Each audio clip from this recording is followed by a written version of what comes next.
All right, we are recording. Cool.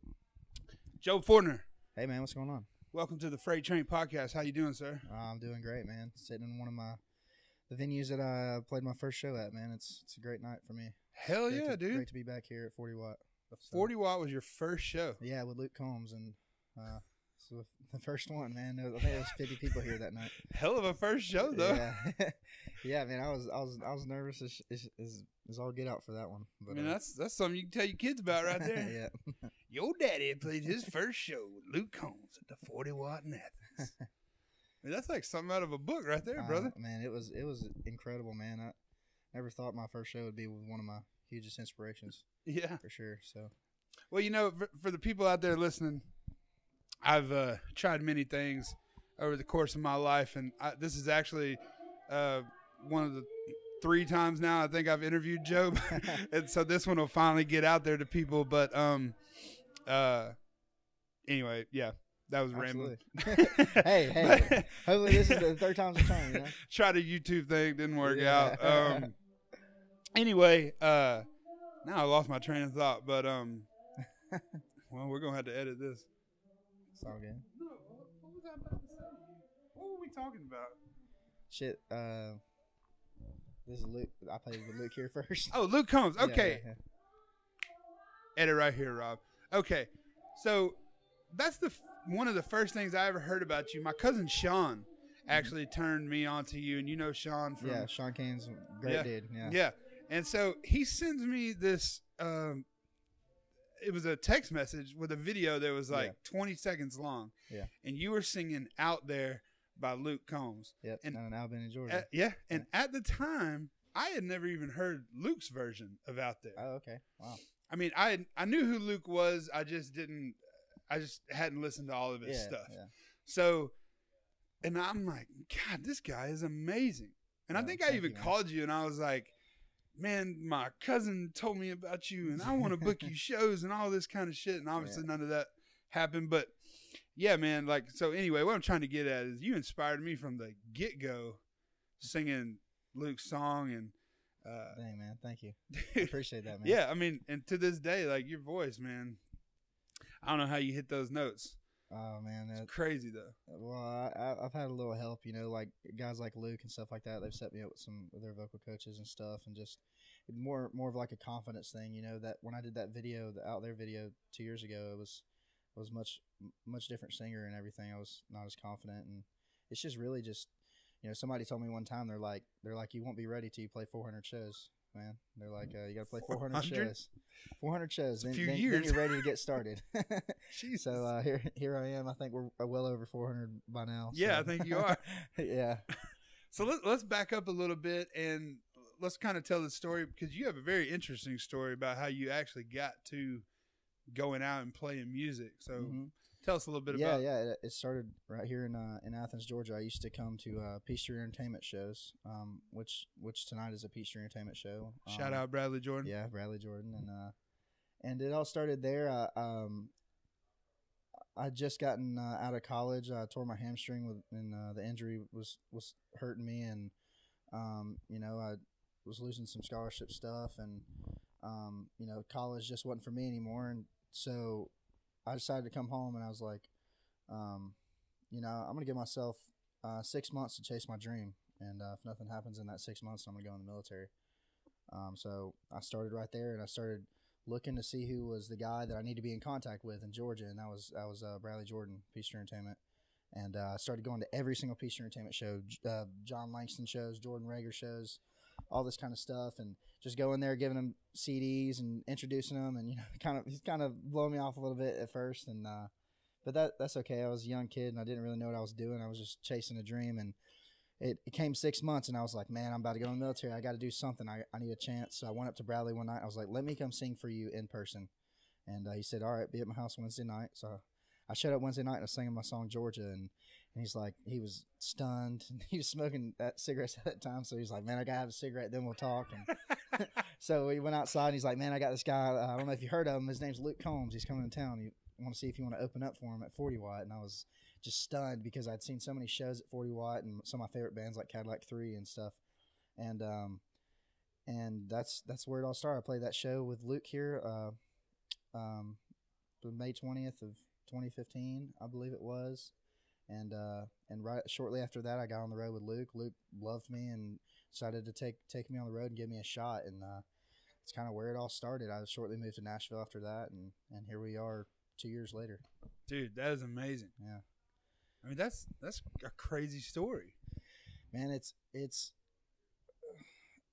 crazy to think like where I am now. You know, it's like a lot of it's happened so quick, quicker than it does for most folks. And I've been blessed with just incredible opportunities. And I think this business is about like capitalizing on those opportunities and trying to take a hold of them and run with them. So I've just been keeping my head down, grinding and trying to, figure everything out. I hear you, brother. Yeah. And just for the people who are out there listening, so we're sitting in the backstage at the 40 Watt, like we talked about earlier, and Jobe all month, this month of January, and a little bit of February, is on the road with the Steelwoods. Yep. And Hannah Dasher's out there, some with them. Yeah, absolutely. Yeah, we're playing on the Steelwoods, or with the Steelwoods the last weekend of this month as well. And we got a show with Cody Johnson in Atlanta at Variety Playhouse, and also down in Tifton. So, and then we just got blessed with a West Coast tour of Whiskey Myers as well. This spring of 2018. So I'm got the early morning shakes. Oh yeah. Sorry for those people who are listening. But yeah, man, it's gonna be a good year, I hope. So. Yeah, well, it sounds like a fantastic start to a year. Yeah. So take me in the mindset of that a little bit. Like, you're up and coming, you're up there in Nashville grinding like a million other people. How does it feel to be involved with the people who have it going on, right now in Nashville? I mean, there's obviously a buzz around, Make Wake and Luke and Peachtree Entertainment and all these guys, and you're right there in the middle of it. So, I mean, that has to be a feel. I would think that has to be like a feeling as an artist you want to go crazy with, but at the same time, you got to contain it a little bit. Yeah. Like, everyone's always told me, like, you have to be patient in this business. And like me, I'm, as an artist, I want things to happen here and there and right then. And so it's, I just have to be patient sometimes and still try and be in the moment of like, the people that I'm dealing with, like how blessed I am to have that opportunity to work with these people, because there's a lot of people out there that are even better than me that haven't, had the opportunity. So it's a blessing, man. Well, I think that, your journey says a lot about, granted, I believe that, some things happen for some people, some things don't, even, no matter what the talent level. But your story, the way you got out there and pursued it, I mean, like you said, you went to every single Peachtree Entertainment show because you knew those were the guys in Georgia that had it going on. Yeah. And I guess what I'm getting at is it's not just all luck. You put yourself in a position to be to do good things. Yeah. I'm drawing a blank on words right now, but Yeah, it was like, I was always that guy that if I was working a full-time job doing like welding and making gates and whatnot, or doing AC work or whatever it was at the time, and I would just get off work every day and either go practice or go to the studio and write or go to a Peachtree Entertainment show, and I wasn't going to let anything stop me or get in my way, because that happens a good bit in this business, and it was just, I think it was more like the fact that I had already gone through college and then I'd spent 16 years working on football, and that didn't work out, and that kind of lit a fire under me, and I wasn't going to let this one go, and I was going to seize every opportunity that I had. If somebody called me right after I got off work and said, we need you in Birmingham in 3 hours to play a show for no money, I was there, and whatever it was. And, because I've heard that about you. I've heard that you were willing to do that. And in fact, I don't remember what it was, but I was talking to Bradley or Thomas Trainer or something, and I remember them saying, yeah, Joe took off like an hour ago. He's opening the show. Yeah. And I was like, wait, that show's in Birmingham. Like you said, I think it was a Riley Green show. Yeah, I've had people like, man, I don't know how I don't know how you do it or whatever, and I don't know why you do it. But I mean, it just always made sense to me, and I always wanted this so bad, and it's right there at my fingertips, to keep working for and keep grinding for. That's awesome. Well, they say it's not work if it's something you want to do. So. Yeah, absolutely. I mean, this is I would much rather do this than dig ditches or weld or build gates or work on AC units and attics or everything I've done and roofing, all that kind of stuff. I bet you would. To be able to get on stage and travel with some of my really good friends and open for bands like the Steelwoods that I'm a huge fan of, and to just share the stage with those guys every night, it's incredible that I get to do this. That's awesome. Well, I want to jump forward a little bit to some of your music. So last year you put out 2 singles, and the first one was Red, White, and Blue, which was amazing. Or Red, White, and Blue Jeans. Red, White, and Blue Jeans. Yeah. Sorry. And iTunes was cutting off the end of the name there. So take us through that a little bit, because that's an interesting song, and I thought it was an interesting title too. Yeah. We were looking for a song that was that people could relate to, number one, and growing up in a small town, I grew up in Monroe, and which isn't it isn't too small of a town, but it's got the small town feel for sure. It's just growing so quick, but I wanted something that I could relate to, that my friends could relate to, and that song, when I heard it, and we got around to it, it was the one that I wanted to start building a fan base off of and working on. So. Well, I thought it was awesome. I mean, the album art and everything, putting it out, I felt like was a real cool touch, marketing, branding, all that kind of stuff. Like, it seemed to really fit Jobe Fortner. Yeah, Bradley Jordan and Tyler Reeve were big behind that whole thing, that whole song, and all that kind of stuff. And I wouldn't been able to do it without either one of those guys. So definitely. It turned out great, and I love it. I love to play it every night. That's awesome. And so your next single that you put out, If I Were You. Yeah. That song is a fucking jam, bro. Oh, thanks, man. Yeah, it's about a girl from here in Monroe, Georgia, that I wrote about, and most of my songs are about you. Yeah, most of my songs are, but that was a song. The day we wrote it, I looked at the dudes and I was like, man, this has got to go out, dude. This is and we worked. I don't think it came out till like about a year later after we wrote it. So wow. I was so pumped to have it out, and right now we're working on 4 new songs. I've been in the studio for about a month now with Grady Saxman, and so we've got 4 new songs prepared to come out, and hopefully we can release them all as an EP. So we'll that's be amazing. Deciding that in the next week or 2. Hell yeah, man. Yeah. Well, that is so if you're deciding that, so you said it'll be out in the next week or 2, or we'll be deciding whether to make it an EP or, okay. To do singles or whatnot out of it. Just really working on the mixes now, and just been in the studio kind of with them. But just give it all to us at once, man. yeah, that's yeah. I'm just kidding. From a fan standpoint, we just want it. Yeah. Oh man, I'm about the same way, man. I want it out there. I want people to be able to, if they come to a show and they like what they hear, to at least have something to go listen to and have enough to go listen to. The 4 songs that we chose, I believe most people can relate to them. And another thing that I had to realize in this business was, like, there's going to be people out there that like my stuff, that don't, that love it, kind of love it. It's just part of of just what it is, and so I'm just lately just been trying to just do me and just put it out, and just let it be there, and if people like it or love it, that's great. That's awesome, man. Well, I think something else that's driving that authenticity too is social media obviously can really help you, or it can really hurt you in some ways. Yeah.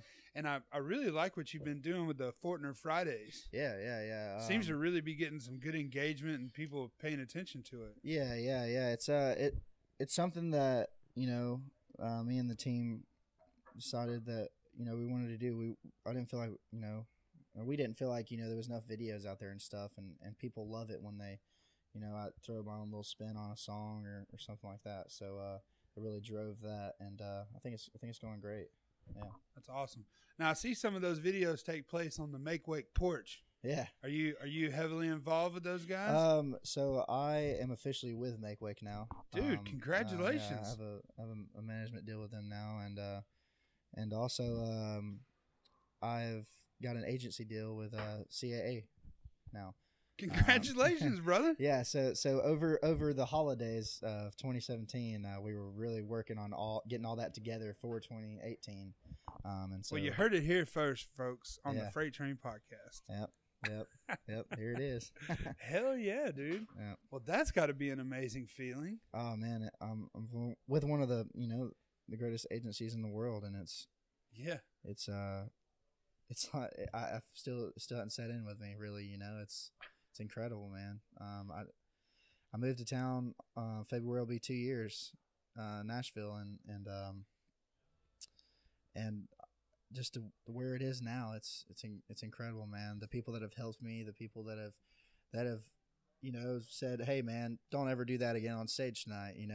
Those nights like that, it's like those are the moments, those little moments, that build up to everything. You've had somebody say, don't do that ever again on stage? Oh man, Robert. What did you do? Robert Williford, the one and only, the Rowdy legend. Rob. Yeah, Rowdy Rob, man. That dude is, I look up to him more than anything, man. He, when I was on the road with Luke, it was like, I was very green and I didn't know much, and Luke was really blowing up fairly quick, and so it kind of went from like, we're playing for the bartenders tonight to like, oh hey, it's a 2,000 sold out venue, there's 2,000 people in the room tonight, and they kind of just like kick me out on stage and go for it, type thing. And so I just kind of, Rob would be pretty much waiting for me when I got off stage every night to let me know what I messed up on. And that was great, man. I absolutely loved it, because that's what I needed. I needed someone, about the first maybe 6 weeks we were on the road, I thought the dude hated me, but it turns out, Rob Williford, I think he likes what I'm doing, and he supports me at 110%, I believe. So hell yeah, man. Not a bad dude to have in your corner. Absolutely not, man. Rob Williford's as good as they come. Hell yeah, dude. All right, so man, my next question was going to be what you got coming next, but dude, you got so much on your plate right now. Especially with all the new stuff that just happened. Yeah, 2018. It's gonna be a year to really grind and try and build this thing up. Hell yeah! Get people to know who I am and what I'm about. Hell yeah, dude. Well, let me ask you this, because this is something that I get a question about a lot as I'm interviewing people, up and comers and new artists and things like that. Do you think Nashville, to make it in country music, do you need to be in Nashville, or can you do your thing in Georgia, grow it in Georgia, and then still get signed, still get a pub deal in Georgia? Or do you need to be in Nashville? I think that more depends on what you want your career to be.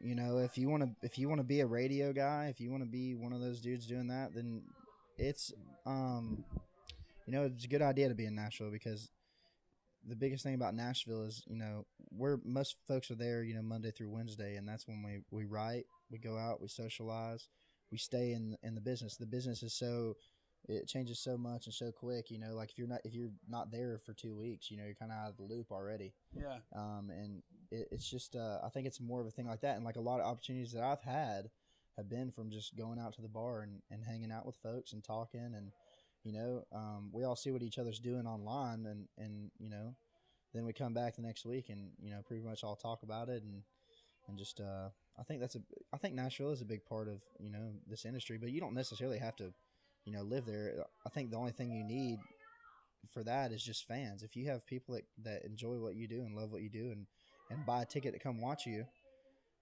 that if that's the career that you're looking for, then that's great, man. If you're selling out a 500 cap room and you're happy with that, go for it, man. Okay. So yeah, absolutely. Hell yeah. But I felt that I needed to move to Nashville. The situation that I was in, and working with Luke, and I wanted an agency deal, and I want a pub deal, and I wanted a management deal, and maybe one day a record deal, and So I felt that I needed to move up there and be just as close into the loop as I can. Hell yeah. Well, it's obviously working out for you. And Yeah. talking about coming back on Mondays and everything, I see you're wearing a Whiskey Jam shirt. Yeah. You ever make it out to Winners and Losers on Monday? Oh man, Whiskey Jam. Ward is the guy that runs Whiskey Jam and owns Whiskey Jam and has behind all that, and he is a huge supporter of what we do, and Ward's helped me out so much. I'm going to be doing a WSM 650 AM radio show with Ward this month. Amazing. And we'll be playing some more Whiskey Jams and stuff like that. But I'm a huge supporter of Whiskey Jam and what they do. You know what they bring to the table. And for everybody who doesn't know what Whiskey Jam is, you can actually go back and listen, and it's episode 7 of this podcast where I interviewed Ward. But it's held on Monday nights, Thursdays as well now. Thursdays as well. Mondays and Thursdays, yeah. And now they go to a bunch of different locations, but it used to be just on was it Winners or Losers? I know it's right there. Winners. Yeah. Winners. Yep. And every Monday night you could come and see it's like basically all the writers would come out and perform, and people coming through town. You get to see new artists that are coming up in Nashville. You know, artists that have been in Nashville, legends some night. You know, like people hop on that stage. You never know who's going to hop on the stage. You know, you might have Chris Young walk in, or Maren Morris, or you never know. And it's Whiskey Jam's part of Nashville, and it's you got a Whiskey Jam family. You know, it's Ward. He lets people play Whiskey Jam that he truly believes in, and so when you play a Whiskey Jam, you kind of accept it into that family. That's awesome, man. I'm there till the end with that guy. I hear you. If I can be, so I hear you. Well, Jobe, I really appreciate you sitting down with me, man. Absolutely, man. Thank you so much. Like you said, third time's a charm. We finally got this interview out to the world. Yeah. Ready to hear you go out there and kill it tonight, man. Absolutely, man. So stoked. All right. Well, where can everybody find you online, man? You can find me on Instagram, Facebook, all that. Jobe Fortner. We have music on Spotify, iTunes, anywhere music's sold, it'll be there. So, Jobe Fortner. All right, guys. So if you have a problem with any of that, just Google Jobe Fortner, and you'll find it. Absolutely. Awesome, man. Thanks again. Yep, thank you.